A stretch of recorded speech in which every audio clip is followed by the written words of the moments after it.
രണ്ടാമത് തവണയും ശിഹാബ് തങ്ങൾ ഇയാളെ പറഞ്ഞേക്കണം, ഇയാളെ വീണ്ടും വന്നു. രണ്ടാമത് തവണയും അബ്ദുള്ളയോട് പറഞ്ഞു, നിങ്ങളെ ശിഹാബ് തങ്ങൾ വിളിക്കേണ്ടി വരി, ഗൾഫാർ അവിടെ കുത്തിരിക്കും, നിങ്ങൾ തേടി വന്ന ആളവിടെ നിങ്ങളവിടെ വരി. രണ്ടു തവണയും പറഞ്ഞു, ഇയാൾ മൈൻഡ് ചെയ്തില്ല. മൂന്നാമത്തെ തവണ ഓ അബ്ദുള്ളയെ ക്ഷണിക്കാൻ വന്നത് ഈ രാജ്യത്തിന്റെ ഇന്ദ്രപ്രസ്ഥത്തിന്റെ അധികാരത്തിന്റെയും അധീശത്വത്തിന്റെയും നിയന്ത്രണ ചെങ്കോലെന്തുന്ന ആര് പാണക്കാട്ടെ കൊടുകിയാലും, ഈ രാജ്യത്തെ ഏത് കൊച്ചുകൂരയിൽ നിന്ന് ആര് പാണക്കാട്ട് വന്ന് സങ്കടം പറഞ്ഞാലും അവർക്കൊക്കെ ഒരേ നിറവും ഒരേ മണവുമുള്ള കട്ടൻ ചായ കൊടുക്കുന്ന പാണക്കാട്ടെ അലവിക്ക. അയാൾ അങ്ങോട്ട് വന്നിട്ട് അബ്ദുള്ളനോട് ഒരു വർത്താനം പറഞ്ഞിട്ടുണ്ട്. അബ്ദുള്ള, ജേത് വലിയ ശുചാരിയാണെന്ന് നിനക്കറിഞ്ഞൂടാ, ഇവിടെ പല ആൾക്കാരും വരാറുണ്ട്, ഓൽക്കൊക്കെ ഈ ചായ വീത്തല ഇന്റെ പണി, എനിക്കൊരേ ഒരു സംസ്കാരമേ ഉള്ളൂ. വേദനയോടെ പറയട്ടെ, നീ വരാത്തത് കൊണ്ട് പാണക്കാട് ശിഹാബ് തങ്ങളെ ചായ കുടിച്ചിട്ടില്ലടോ. ആ വാക്ക് കേട്ടപ്പോ അബ്ദുള്ളയുടെ മനസ്സ് ചെറുങ്ങനൊന്ന് പതറി. അലവിക്ക പറഞ്ഞത് ഇത്ര മാത്രമാണ്, നിങ്ങൾ തെരഞ്ഞു വന്ന ഗൾഫാർ മുഹമ്മദിനെ അവിടെ ഞങ്ങാണ്, നിങ്ങളെ കൂടെ വരാൻ വേണ്ടി തിന്നല് തുടങ്ങിയിട്ടുണ്ട്. അപ്പോഴും പ്ലേറ്റ് വെച്ചു കൊടുത്തപ്പോ ശിഹാബ് തങ്ങൾക്ക് പത്തിരി ഇട്ടിട്ട് കറി ഒഴിച്ചു കൊടുക്കുമ്പോ ശിഹാബ് തങ്ങൾ പറയുന്നത് അബ്ദുള്ള വരട്ടെ, അബ്ദുള്ള വന്നിട്ട് ചായ കുടിക്ക എന്നാണ്. അതുകൊണ്ട് കേറി വാ എന്ന ആ വിളി കേട്ടപ്പോഴും ആ മനസ്സ് ഒരു മാറ്റത്തിന്റെ മാറ്റലിയുമില്ല.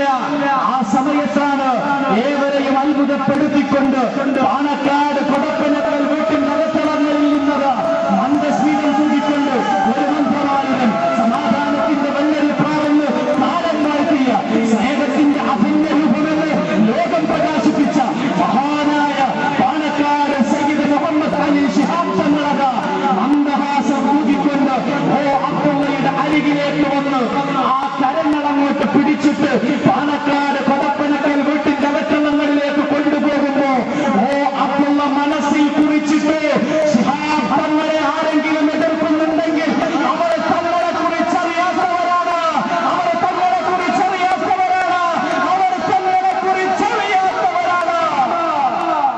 അത് ഓ അബ്ദുള്ളയുടെ അനുഭവമാണ്, അത് ഓ അബ്ദുള്ളയുടെ അനുഭവമാണ്. അകലെ നിന്ന് പാണക്കാട്ട് തങ്ങളെ നോക്കിക്കണ്ടവർ. കൂടെ നടന്നിട്ട് ഒരാള് ശിഹാബ് തങ്ങളെ എതിർത്തു. കൂടെ നടന്നിട്ട് എന്താ ചെയ്തതെന്നറിയോ? കേരളത്തിൽ എന്ത് ഉദ്ഘാടന സംരംഭങ്ങൾ ഉണ്ടെങ്കിലും അതാരാ? പാണക്കാട്ട് തങ്ങൾ. ഇന്ന് ഈ സംരംഭത്തിന്റെ ഉദ്ഘാടകനാരാ? ഏത് ഉജ്ജ്വലമായ സംരംഭങ്ങളുടെയും പ്രൗഢോജ്വലമായ ഉദ്ഘാടനം പാണക്കാട്ട് തങ്ങന്മാരാ. ഈ ശിഹാബ് തങ്ങന്മാർക്ക് വേറൊരു പണിയില്ലേ എന്ന് കൂടെ നടക്കണമെന്ന് തന്നെ കരുതുക. മാത്രമല്ല, ശിഹാബ് തങ്ങൾക്ക് ഈ സമുദായം നീട്ടിവെക്കുന്ന പാരിതോഷികങ്ങളും സമ്മാനങ്ങളും പണക്കിടികളും ഏത് അരമനയിലാണ് കൊണ്ടുപോയി വെക്കുന്നത് എന്നറിയുവാനുള്ള അധന്യമായ ആശങ്ക. ഈ ആശങ്ക സൂക്ഷിച്ചൊരാൾ മനസ്സിൽ സൂക്ഷിച്ചു. എന്നിട്ട് എന്താ ചെയ്തറിയോ? ഇത് പാണക്കാട്ട് തങ്ങളോട് നേരിട്ട് പറയാൻ കഴിയില്ല. അതുകൊണ്ട് സ്നേഹത്തിന്റെ ഭാഷയിൽ ശിഹാബ് തങ്ങൾക്കൊരു കത്തെഴുതിയ മനുഷ്യൻ എത്രയും സ്നേഹസ്വരൂപനം കണ്ടിരു വായിക്കുവാൻ സ്വന്തം ഹസ്സൻ എഴുതുന്നു, തരുന്നു, പറയുന്നു ആദ്യമായി അങ്ങേക്കായിരം സലാം. എത്രയും സ്നേഹസ്വരൂപനം തങ്ങൾ കണ്ടിരു വായിക്കുവാൻ സ്വന്തം ഹസ്സൻ എഴുതുന്നു, വരുന്നു, പറയുന്നു ആദ്യമായി അങ്ങേക്കായിരം സലാം. അറിയിക്കുവാൻ കാര്യങ്ങൾ പലരുണ്ട്, എഴുതുകയാണെങ്കിൽ വിഷമങ്ങൾ പാടുണ്ട്.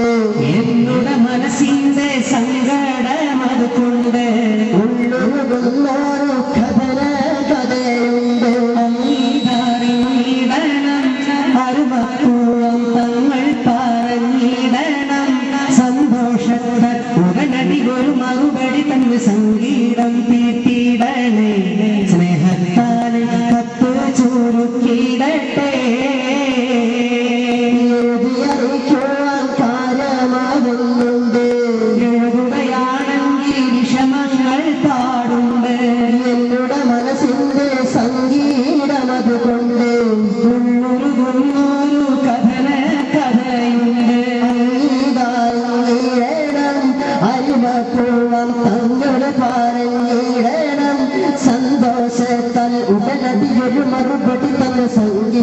തീർത്തിടണം സന്തോഷത്താൽ കത്തി ചുരുക്കിടട്ടെ. പാണക്കാട് സയ്യിദ് മുഹമ്മദ് അലി ശിഹാബ് തങ്ങൾക്ക് ജീവിതത്തിൽ ഇന്നേ വരെ ആരും